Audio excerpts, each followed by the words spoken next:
আপনি কি জানেন, একদিন রাস্তায় এক আন্টিকে জিজ্ঞাসা করলাম কয়টা বাজে, আন্টি বলল বলবো না। আমি বললাম কেন? আন্টি বলল আরেকদিন যে কোনো জায়গায় দেখা হলে জিজ্ঞাসা করবে তাই। আমি বললাম করতেই তো পারি। আন্টি বলল সেই জন্যই বলবো না।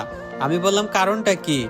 আন্টি বলল এই ধরো এইভাবে কথা বলতে বলতে আমরা পরিচিত হব, হঠাৎ আমার বাসার সামনে দিয়ে যাবে, চোখের সামনে পড়লে বাসায় আসতে বলবো ভাতিজার খাতিরে, বাসায় এনে বসতে দিব, তারপর চা এনে দিব। এরপর তুমি বলবে চাটা দারুণ হয়েছে, কে তৈরি করেছে?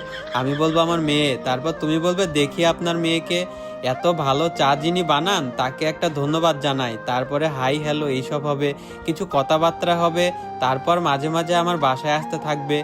এক সময় ভালোবাসা হবে, তোমার মিষ্টি কথায় আমার মেয়ে তোমার প্রেমেও পড়তে পারে। এক সময় বিয়ের জন্য প্রস্তুত হবে, আমার কাছে আমার মেয়েকে চাইতে আসবে। তারপর আমার মেয়ে বলবে আম্মু রাজি হয়ে যাও। বলো তো আমি তখন কি চিন্তা করব? আমি বললাম বলেন শুনি কি চিন্তা করবেন? আন্টি বলল আমি এমন ছেলের সাথে মেয়ে বিয়ে দিব না যে একটা ঘড়িও কিনতে পারে না। এটা শোনা মাত্র তো আমি বেহুশ।